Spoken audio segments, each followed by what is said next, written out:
Sino daw nagpahuli?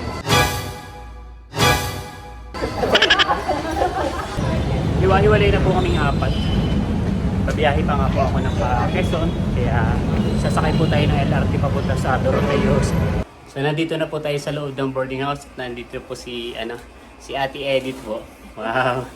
Sinamahan niya daw po si Ate Nels. Si Kuya Emil. Yan, Ate Nels. Hello po. Bounce.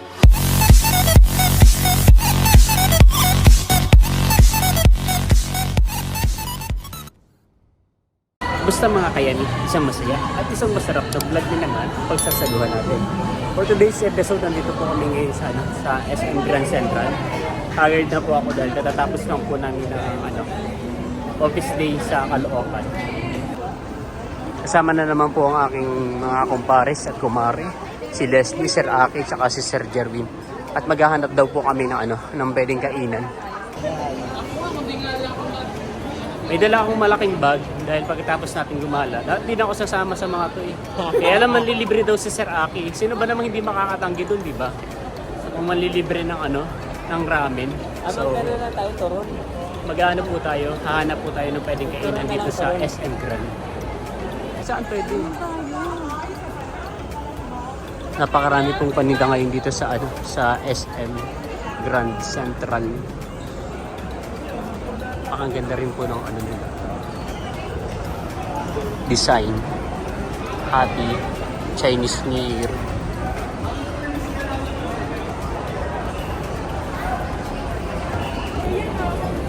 Hindi po talaga tayo binibigo ng SM sa mga pagdating sa mga design, decoration, kapag may mga sineselebrate. Katulad nga po ng Chinese New Year.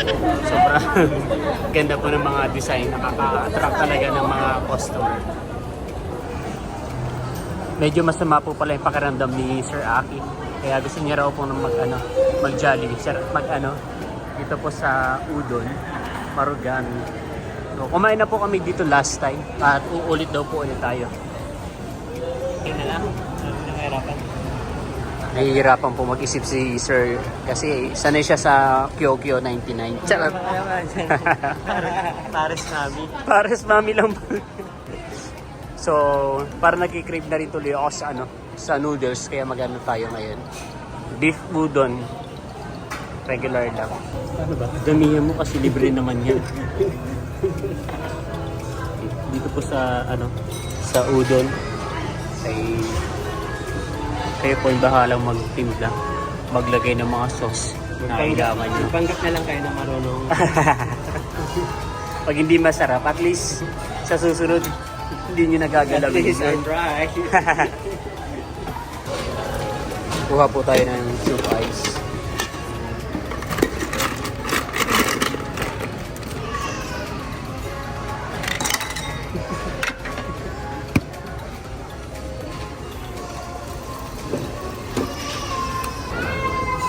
Kumuha na po ng chicharon. Saka po onion. Onion Onion spring. Parang pinagbigyan na lang yung nila. Parang zero na yung nila. Sarap oh. Tara kami pasabaw lang kami ni Sir Aki. Yan talaga pag 30 na eh. 40, 30. Sarap. Kain po tayo mga kayami. Beef udon na po yung in-order po natin. So, sino daw nagpahuli? Kumit naman yun eh. Dapat nag-wait lang yung lahat. May mga nakaserve na.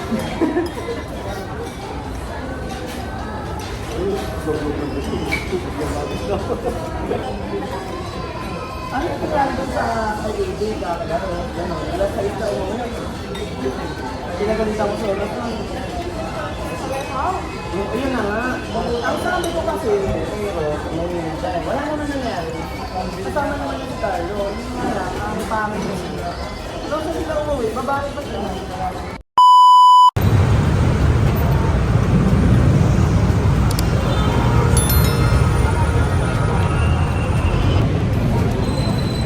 Tapos na po tayong kumain sa Grand Central.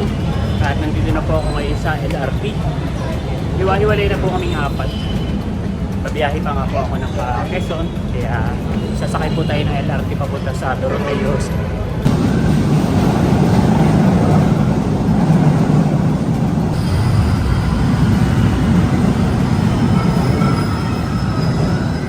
Dito na po tayo ngayon sa Doroteos at lalabas na po tayo ng station. Lalakad lang po tayo ng konti papunta sa sa sakayan po ng jeep dito sa bandang recto. So bababa po tayo ng Ligarda at sasakay po tayo ng van pa Infanta.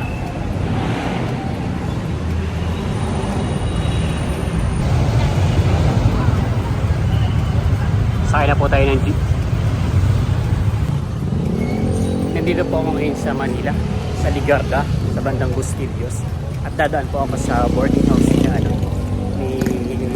na Idro dahil nandito po si Ate Nels. So makikita po natin si Ate Nels ngayon. So nandito na po tayo sa loob ng boarding house. Nandito po si Ate Edith po. Wow! Sinamahan niya daw po si Ate Nels. Kuya Emil, yan Ate Nels.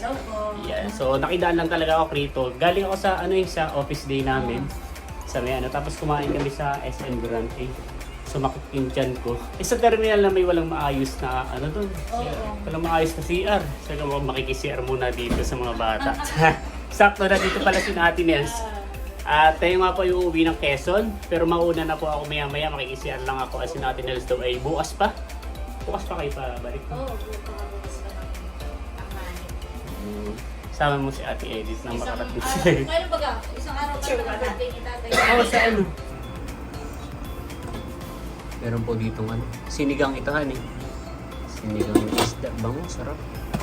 Tsaka po kanin. Ako po yung pinapakain, kaya nga lang po ako busog.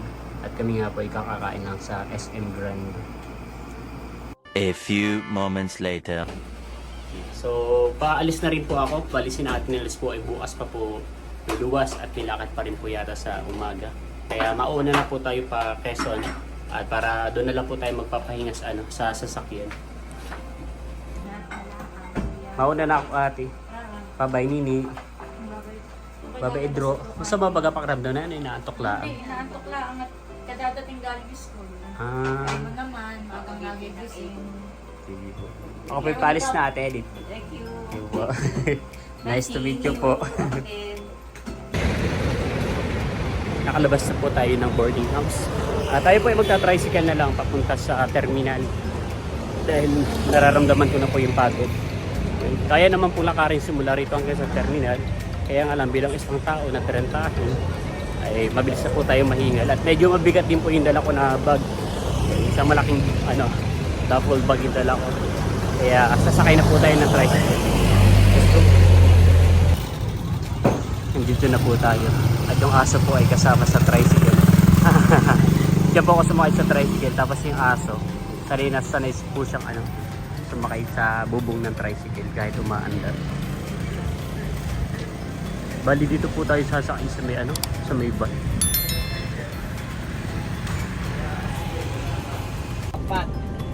Sakay na po tayo ng van. Time check. 7:25.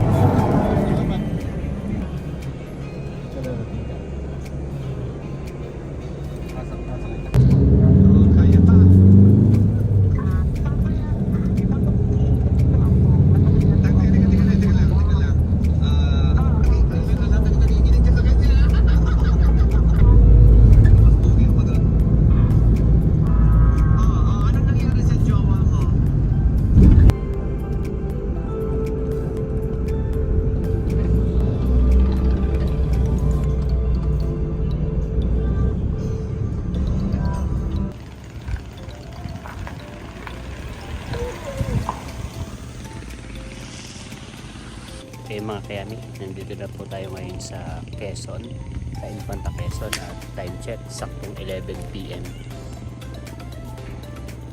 11:25 pala. Saktong 4 na oras po yung biyahe ngayon at maghahating gabi na kaya sasakay na po tayo ng tricycle para makauwi na po tayo sa bahay.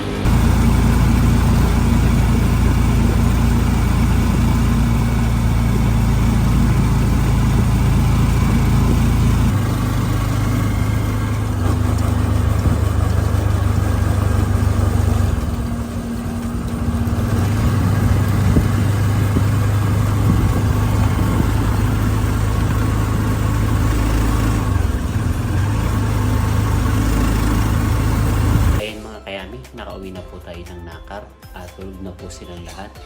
Pero may mapurot pa pong gising. Imahan. Dumaan ako sa boarding house. Sa Ligar. Wala ka pa pala doon. Yun. So, buti pa at gising po si Mahal ay siya po ay nabukas ng pintuan para makapasok po tayo. At kakain po muna tayo. Dito po ay merong may adobo. Wow, ang dami. Sino nagluto na ito? Kuya Eric. At dito ko na rin po tatapusin ang vlog na to. Again, maraming salamat po sa lahat ng patuloy na nanonood at sumusuporta hindi lamang sa aking channel kundi sa Boom TV. Hanggang sa muli para sa isa na namang masaya at masarap na vlog. Bye-bye. Hindi ako nakatulog sa biyahe. Buong biyahe, gising ako. Bakit? Hindi ko alam, hindi ako makatulog eh. Sa baril ako po kayo naman. Oo. Nagbalo po kayo. Hindi ako sanay sa bus kasi main character ako eh.